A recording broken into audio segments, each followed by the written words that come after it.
নমস্কাৰ এনে studies page চেনেলটোলৈ স্বাগতম জনাইছোঁ। এইটো ভিডিঅ'ত আমি ক্লাছ 7ৰ ছ'চিয়েল ছায়েন্স সমাজ বিজ্ঞানৰ চেপ্টাৰ 5 আদি মধ্যযুগৰ ভাৰত এইটো আলোচনা কৰিম। তোমালোকৰ এইটো নতুন কিতাপৰ পৰা হয়। তোমালোকে কি কৰিবা, এনচাৰখিনি লিখাৰ আগতে ফাৰ্ষ্ট তোমালোকে চেপ্টাৰটো মানে পাৰ্টটো ভালদৰে ৰিডিং পঢ়ি ল'বা, তেতিয়াহ'লেহে বুজি পাবা। হ'লেও মই তোমালোকক বুজাই দিম, বহুত সৰু সৰুকৈ লিখি দিছোঁ। তথাপিও ইয়াৰ পৰা কোনখিনি স্কিপ কৰিব পাৰিবা, লিখিব নালাগে যদি মানে তোমালোকে অলপ মুখস্থ কৰাত টান পোৱা, সেইখিনি মই কৈ যাম। আৰু পৰীক্ষাৰ কাৰণে কোনকেইটা কুৱেশ্যন ইম্পৰ্টেণ্ট হয়, ইম্পৰ্টেণ্ট কুৱেশ্যনখিনি মই তোমালোকক দাগ দি যাম। ইয়াতে মই অনুশীলনী 1 আৰু অনুশীলনী 2 দুটাই আলোচনা কৰিছোঁ। তোমালোকে ভিডিঅ'টো শেষলৈকে চাবা আৰু নোট বহি লোৱা, লিখি ৰাখিবা। জাষ্ট চাই থাকিলে নহ'ব, লিখি ৰাখিব লাগিব তোমালোকে। মই বুজাই দি যাম। এই ভিডিঅ'টো শেষলৈকে চালে তোমালোকে মধ্যযুগৰ ভাৰত, আদি আৰু মধ্যযুগৰ ভাৰত কি হয়, তাতে কি কি যুদ্ধ হৈছিল, কাৰ কাৰ মাজত, সকলোবিলাক একেবাৰে বুজি পাবা। ফাৰ্ষ্ট 1 নম্বৰ তলৰ প্ৰশ্নবোৰৰ উত্তৰ দিয়া। ভাৰতৰ ইতিহাস অধ্যয়নত আদি মধ্যযুগ বুলিলে কোন চন? এইটো ইম্পৰ্টেণ্ট কুৱেশ্যন হয়, যিহেতু চেপ্টাৰটোৰ নাম হয় আদি মধ্যযুগ বুলিলে কোনখিনি সময়ক বুজায়?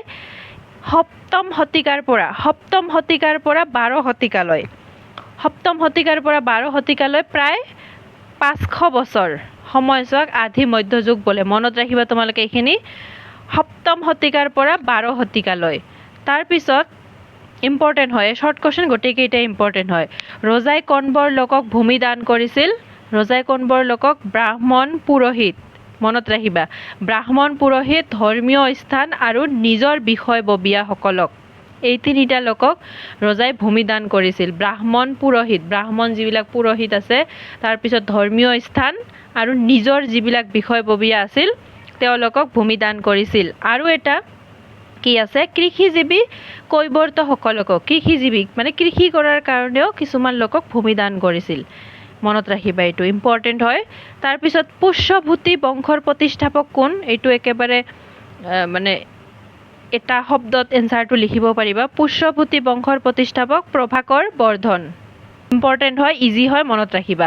তাৰপিছত হৰ্ষবৰ্ধনৰ ৰাজত্বকালত ভাৰতলৈ অহা চীনা পৰিব্ৰাজকজন কোন আছিল? এইটোতো আমি কৈয়ে থাকোঁ, হৰ্ষবৰ্ধনৰ ৰাজত্বকালত চীনা পৰিব্ৰাজক আছিল হিউৱেন চাং।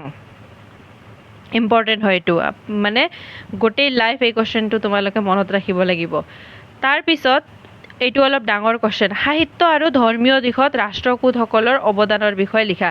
এই ৰাষ্ট্ৰকূটসকল যে কি কৰিছিল, শাসন কৰিছিল, সেই সময়ত ভাৰতৰ মানে সাহিত্য আৰু ধৰ্মীয় দিশত কি কি অৱদান আগবঢ়াইছিল, সাহিত্যৰ ক্ষেত্ৰত কি সৃষ্টি কৰিছিল, ধৰ্মীয় ক্ষেত্ৰত কি মানে অৱদান, কি ভাল কাম কৰিছিল, সেইখিনি লিখিব দিছে। ফাৰ্ষ্ট আমি এনেকৈ লিখিম, সাহিত্যৰ ক্ষেত্ৰত কি কৰিছিল। ইয়াতে সাহিত্যৰ ক্ষেত্ৰত দুটা বস্তু কৰিছিল। সাহিত্যৰ ক্ষেত্ৰত তেওঁলোকৰ শাসনকালত সংস্কৃত আৰু প্ৰাকৃত ভাষাই বিশেষভাৱে বিকাশ লাভ কৰিছিল। মনত ৰাখিবা, ৰাষ্ট্ৰকূটসকলৰ ৰাজত্বকালত সাহিত্যৰ ক্ষেত্ৰত কি হৈছিল, দুটা ভাষাই বিকাশ লাভ কৰিছিল। এটা হৈছে সংস্কৃত ভাষা আৰু এটা প্ৰাকৃত ভাষা। ইম্পৰ্টেণ্ট হয়, মনত ৰাখিবা। এই আৰু এইবিলাক মানে টাইপিঙৰ কাৰণে অট'মেটিকলি হৈ যায়। এইটো মনত ৰাখিবা, কোন দুটা ভাষাই সাহিত্যত বিকাশ লাভ কৰিছিল? সংস্কৃত আৰু প্ৰাকৃত ভাষাই। তাৰপিছত ৰাষ্ট্ৰকূট ৰজা অমোঘ বৰ্ষ, মনত ৰাখিবা, ৰাষ্ট্ৰকূটৰ এজন ৰজা আছিল, কি নাম? অমোঘ বৰ্ষ। সাহিত্যৰ এজন মহান পৃষ্ঠপোষক আছিল। অমোঘ বৰ্ষ কি আছিল? সাহিত্য ভাল পোৱা মানুহ আছিল, সাহিত্যৰ মহান পৃষ্ঠপোষক আছিল। আৰু তেওঁ কি কৰিছিল? কবিৰাজ মাৰ্গ নামৰ এখন উল্লেখযোগ্য কাব্য ৰচনা কৰিছিল। কবিৰাজ মাৰ্গ নামৰ এখন উল্লেখযোগ্য কাব্য ৰচনা কৰিছিল। কি ভাষাত? কানাড়া ভাষাত। কোনে ৰচনা কৰিছিল? অমোঘ বৰ্ষ নামৰ এজন ৰজাই, ৰাষ্ট্ৰকূটসকলৰ অমোঘ বৰ্ষ নামৰ ৰজাই। মনত ৰাখিবা, এইটো সাহিত্যৰ ক্ষেত্ৰত এই দুটা, কি কবিৰাজ মাৰ্গ নামৰ উল্লেখযোগ্য কাব্য ৰচনা কৰিছিল যিখন কানাড়া ভাষাত, আৰু সংস্কৃত আৰু প্ৰাকৃত ভাষাই বিশেষভাৱে অৱদান লাভ কৰিছিল, মৰ্যাদা লাভ কৰিছিল। তাৰপিছত ধৰ্মীয় দিশত কি কৰিলে? ধৰ্মীয় আৰু স্থাপত্যৰ দিশতো তেওঁলোকে গুৰুত্বপূৰ্ণ অৱদান আগবঢ়াইছে। ৰাষ্ট্ৰকূটসকলে দক্ষিণ ভাৰতৰ বিভিন্ন স্থানত দক্ষিণ ভাৰতত, সাউথ ইণ্ডিয়াত কি কৰিছিল? বিভিন্ন ধৰণৰ মন্দিৰ স্থাপন কৰিছিল। ইয়াৰ ভিতৰত ৰজা প্ৰথম কৃষ্ণৰ শাসনকালত, ৰজাৰ নাম হয় প্ৰথম কৃষ্ণ, তেওঁৰ শাসনকালত ইলোৰাৰ বিখ্যাত কৈলাশ মন্দিৰটো তেওঁলোকৰ ধৰ্মীয় বিশ্বাস আৰু স্থাপত্য কলাৰ এক উৎকৃষ্ট নিদৰ্শন। বৰ্তমানো যে আছে ইলোৰাৰ বিখ্যাত কৈলাশনাথ মন্দিৰ, এই মন্দিৰটো ৰাষ্ট্ৰকূটসকলৰ ৰজা প্ৰথম কৃষ্ণৰ শাসনকালত নিৰ্মাণ কৰিছিল। ফাৰ্ষ্ট কি লিখিবা, তেওঁলোকে দক্ষিণ ভাৰতত বিভিন্ন মন্দিৰ স্থাপন কৰিছিল, তাৰ ভিতৰত ইলোৰাৰ বিখ্যাত কৈলাশ মন্দিৰটো অন্যতম। এইটো কাৰ ৰাজত্বকালত শাসনকালত হৈছিল? ৰজা প্ৰথম কৃষ্ণৰ। ইম্পৰ্টেণ্ট হয় দুটা কুৱেশ্যন। তাৰপিছত গুৰ্জৰ পৰিহাৰসকলৰ পতনৰ কাৰণবোৰ কি কি? এই গুৰ্জৰ পৰিহাৰসকল এইটো এটা জাতি হয়, তেওঁলোকেও শাসন কৰিছিল। এই তেওঁলোক যে মানে পতন হৈছিল, তেওঁলোক হাৰি গৈছিল, এই পতনৰ কাৰণবোৰ সুধিছে। তোমালোকে এইটো পইণ্ট ৱাইজো লিখিব পাৰা। এইটো 1 নম্বৰ পইণ্ট, এইটো 2 নম্বৰ পইণ্ট, এইটো 3 নম্বৰ পইণ্ট, কিন্তু মই পেৰেগ্ৰাফত দিছোঁ, তোমালোকে এনেকৈও লিখিব পাৰা। ইয়াৰ ভিতৰত 1-2টা লাইন তোমালোকে বাদ দিব পাৰা। পতনৰ কাৰণ 3টা কি কি? গুৰ্জৰ পৰিহাৰসকলৰ পতনৰ আঁৰত কেইবাটাও গুৰুত্বপূৰ্ণ নিহিত হৈ আছে। পৰীক্ষাত তোমালোকে এই লাইনখিনি যদি মুখস্থ কৰাৰ টান পোৱা স্কিপ কৰিব পাৰিবা। ডাইৰেক্ট লিখিবা যে 10ম শতিকাৰ আৰম্ভণিতে গুৰ্জৰ প্ৰতিহাৰসকলে ৰাষ্ট্ৰকূটসকলৰ তীব্ৰ আক্ৰমণৰ সন্মুখীন হ'বলগীয়া হৈছিল। ফাৰ্ষ্ট পতনৰ কাৰণ কি হয়? এই গুৰ্জৰ পৰিহাৰসকলে কি সন্মুখীন হ'বলগীয়া হৈছিল? এই ৰাষ্ট্ৰকূটসকলৰ আক্ৰমণ। ৰাষ্ট্ৰকূটসকলে আক্ৰমণ কৰি তেওঁলোকক হেৰুৱাই নিজে শাসন কৰিছিল। ফাৰ্ষ্ট গুৰ্জৰ পৰিহাৰসকলে ৰাষ্ট্ৰকূটসকলৰ আক্ৰমণ সন্মুখীন হৈছিল। এই আক্ৰমণত ৰাষ্ট্ৰকূট ৰজাই তেওঁলোকৰ কনৌজ চহৰ সম্পূৰ্ণৰূপে ধ্বংসস্তূপত পৰিণত হৈছিল। আৰু এই আক্ৰমণত ৰাষ্ট্ৰকূট ৰজাই তেওঁলোকৰ কনৌজ চহৰখন কি কৰিছিল? একেবাৰে সম্পূৰ্ণৰূপে ধ্বংস কৰি পেলাইছিল। ধ্বংসস্তূপত একেবাৰে ধ্বংস, অৱশেষ ৰৈ আছিল, জাষ্ট এইটো অৱস্থাত পৰিণত কৰিছিল। মনত ৰাখিবা তোমালোকে। ফাৰ্ষ্ট কাৰণটো হ'ল ৰাষ্ট্ৰকূটসকলৰ আক্ৰমণৰ সন্মুখীন হৈছিল, আৰু এই আক্ৰমণত কনৌজ চহৰখন সম্পূৰ্ণৰূপে ধ্বংস হৈছিল।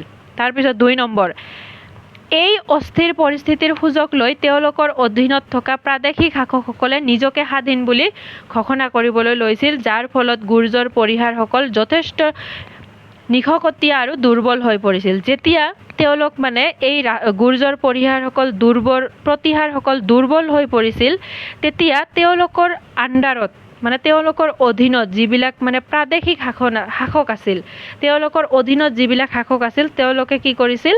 নিজকে স্বাধীন বুলি, নিজকে ইণ্ডিপেণ্ডেঞ্চ বুলি তেওঁলোকে ঘোষণা কৰিছিল।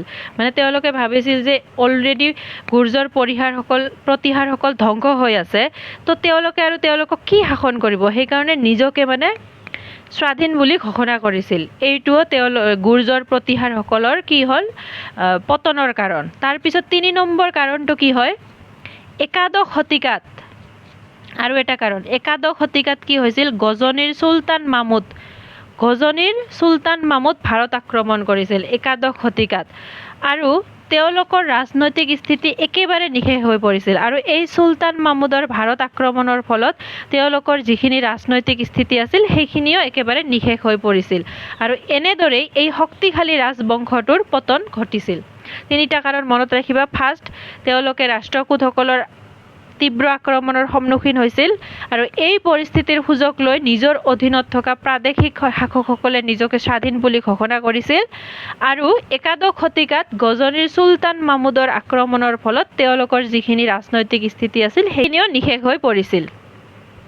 তোমালোকে পাৰিবা, মনত ৰাখিব, মই বুজাই দিছোঁ ভালকে, যদি মনোযোগ দি শুনা মুখস্থ কৰিব পাৰিবা। তাৰপিছত পালসকলে কেনেদৰে প্ৰশাসনিক কাৰ্য চলাইছিল তাৰ বিষয়ে লিখা। পালসকল যেতিয়া শাসন কৰি আছিল, তেতিয়া কেনেদৰে প্ৰশাসনিক কাৰ্য চলাইছিল তাৰ বিষয়ত। পালসকলে কি কৰিছিল? নিজৰ প্ৰশাসনৰ সুবিধাৰ বাবে ৰাজ্যখন চলাবলৈ ৰাজ্যখনক কিছুমান ভাগত ভাগ কৰিছিল। ভুক্তি, বিষয় আৰু মণ্ডল, 3টা প্ৰশাসনীয় গোটত ভাগ কৰিছিল। মনত ৰাখিবা এইটো। পালসকলে নিজৰ প্ৰশাসনৰ সুবিধাৰ বাবে ৰাজ্যখনক 3টা ভাগত ভাগ কৰিছিল: ভুক্তি, বিষয় আৰু মণ্ডল। মনত ৰাখিবা। প্ৰতিটো গোটৰ দায়িত্বত এজন বা ততোধিক বিষয়া নিয়োগ কৰিছিল, আৰু প্ৰতিটো গোটৰ দায়িত্বত এজন বা ততোধিক এজনকে বিষয়া নিয়োগ কৰিছিল, এজন বা ততোধিক। আৰু গাঁওবোৰৰ প্ৰশাসনৰ দায়িত্ব গ্ৰামপতি বা 10 গ্ৰামিকা নামৰ বিষয়াৰ হাতত অৰ্পণ কৰিছিল। আৰু যিবিলাক গাঁও আছে এই গাঁওবোৰৰ প্ৰশাসনৰ দায়িত্ব কাক দিছিল গ্ৰামপতি বা 10 গ্ৰামিকা নামৰ বিষয়াৰ হাতত অৰ্পণ কৰিছিল মনত ৰাখিবা কোৱেশ্চন সুধিব পাৰে এটা বনাই যে পালসকলে যেতিয়া ৰাজত্ব কৰি আছিল তেতিয়া গাঁওবোৰৰ প্ৰশাসনৰ দায়িত্ব কাক দিছিল গ্ৰামপতি বা 10 গ্ৰামিকা আৰু তেওঁলোকে প্ৰশাসনৰ সুবিধাৰ বাবে কি তিনিটা ভাগত ভাগ কৰিছিল ভুক্তি বিষয় আৰু মণ্ডল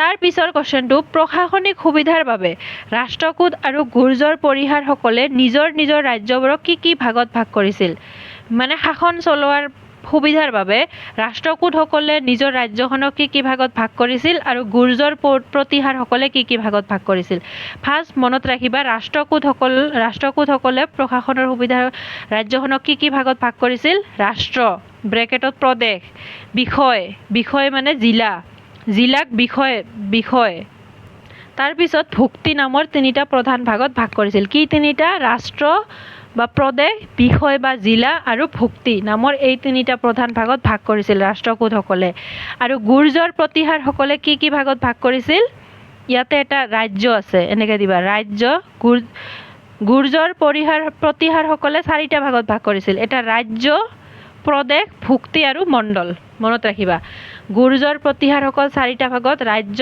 প্ৰদেশ ভুক্তি আৰু মণ্ডল আৰু ৰাষ্ট্ৰকূটসকল ৰাষ্ট্ৰ প্ৰদেশ বিষয় বা জিলা আৰু ভুক্তি এই তিনিটা এতিয়া আমি অনুশীলনী 2 তোমালোকে উলিয়াই লোৱা তাতে দিয়া কোৱেশ্চনখিনি তাতে 4টা কোৱেশ্চন আছে সেই 4টা কোৱেশ্চন আলোচনা কৰো ফাৰ্ষ্ট 1 নম্বৰৰ খিনি শৰ্ট কোৱেশ্চন ভাৰতবৰ্ষ আক্ৰমণ কৰা প্ৰথম বিদেশী শক্তি কোন আছিল ভাৰতবৰ্ষত আক্ৰমণ কৰা প্ৰথম মানে বিদেশী শক্তি কোন আছিল আৰবসকল ইম্পৰ্টেন্ট হয় কোৱেশ্চনটো আৰবসকল তাৰপিছত আৰবসকলৰ আগমনৰ সময়ত হিন্দু অঞ্চলৰ ৰজা কোন আছিল আৰবসকল যেতিয়া আহিছিল তেতিয়া হিন্দু অঞ্চলৰ ৰজা কোন আছিল দাহিৰ সুলতান মাহমুদে কিমানবাৰ ভাৰত আক্ৰমণ কৰিছিল সুলতান মাহমুদে 17 বাৰ ভাৰত আক্ৰমণ কৰিছিল ভাৰতত কেতিয়াৰ পৰা সুলতানী আমলৰ আৰম্ভণি হৈছিল ভাৰতত কেতিয়াৰ পৰা সুলতানসকল মানে শাসন কৰিছিল 1206 খ্ৰীষ্টাব্দৰ পৰা কাৰ নেতৃত্বত কুতুবউদ্দিন আইবাকৰ নেতৃত্বত এইটো মই জনাৰ কাৰণে দিছো তোমালোকে এইখিনি যে চনটো লিখিলে হ'ব 1206 ৰ পৰা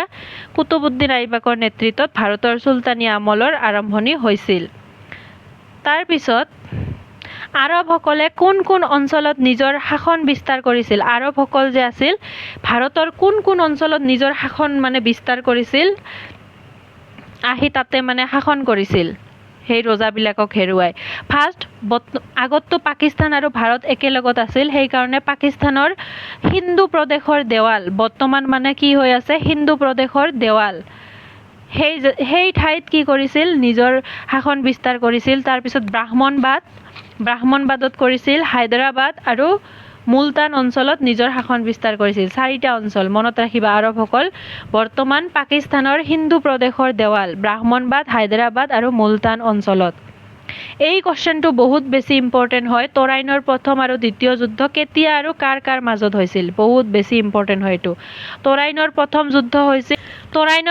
যুদ্ধ কেতিয়া হৈছিল 1191 খ্ৰীষ্টাব্দত এইটো 1191 খ্ৰীষ্টাব্দত ফাৰ্ষ্ট তৰাইনৰ যুদ্ধ কাৰ মাজত হৈছিল তুৰ্কী ৰজা মহম্মদ ঘৰী আৰু ৰাজপুত ৰজা পৃথ্বীৰাজ চৌহানৰ মাজত সংগঠিত হৈছিল মনত ৰাখিবা বহুত ইম্পৰ্টেন্ট হয় 1191 খ্ৰীষ্টাব্দত তুৰ্কী ৰজা তৰাইনৰ যুদ্ধ মহম্মদ ঘৰীটো কমন হয় মহম্মদ ঘৰী আৰু ফাৰ্ষ্টৰটো কাৰ মাজত হৈছিল ৰাজপুতৰ ৰজা পৃথ্বীৰাজ চৌহান তৰাইনৰ প্ৰথম যুদ্ধ আৰু দ্বিতীয় যুদ্ধ হৈছিল 1 বছৰ পিছত 1192 খ্ৰীষ্টাব্দত মহম্মদ ঘৰীটো আছে আৰু ৰাজপুতসকলৰ মাজত সংগঠিত হৈছিল দ্বিতীয়টো ৰাজপুতসকলৰ মাজতে হৈছিল প্ৰথমটো ৰাজপুতৰ লগত হৈছিল কিন্তু প্ৰথমটো ৰজা কোন আছিল পৃথ্বীৰাজ চৌহান তাৰ পিছত শেষৰটো কোৱেশ্চন তুৰ্কীসকলে ভাৰত আক্ৰমণ কৰাৰ মূল কাৰণ কি আছিল তুৰ্কীসকল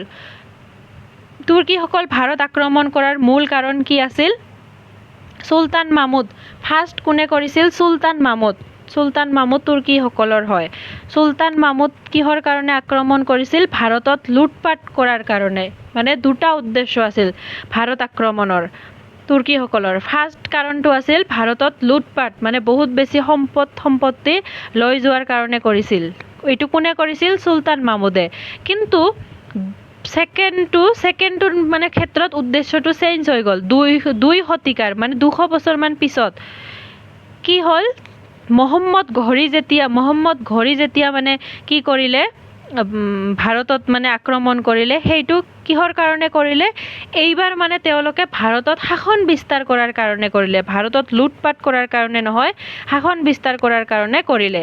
2 শতিকাৰ পাছত মহম্মদ ঘড়ীৰ নেতৃত্বত তুৰ্কীসকলে ভাৰতত শাসন বিস্তাৰ কৰাৰ উদ্দেশ্যৰে অভিযান চলাইছিল। তোমালোকৰ সমাজ বিজ্ঞানৰ এইটো ক্লাছ 7ৰ এইটো চেপ্টাৰৰ এইখিনিয়ে কোৱেশ্চন আছিল। আশা কৰোঁ মই তোমালোকক ভালদৰে বুজাব পাৰিছোঁ। যদি ভিডিঅ'টো অলপ হ'লেও তোমালোকে বুজি পাইছা, প্লিজ কমেণ্ট এটা কৰিবা আৰু নিজৰ ফ্ৰেণ্ডৰ মাজত শ্বেয়াৰ কৰিবা। মই বাকী ছাবজেক্টৰ সকলোবিলাক চেপ্টাৰৰে মই ছেকেণ্ড ইউনিট টেষ্টৰ কাৰণে যিখিনি দৰকাৰ মই লৈ আনিম। প্লিজ ছাবস্ক্ৰাইব কৰি ৰাখিবা। Thank you so' much.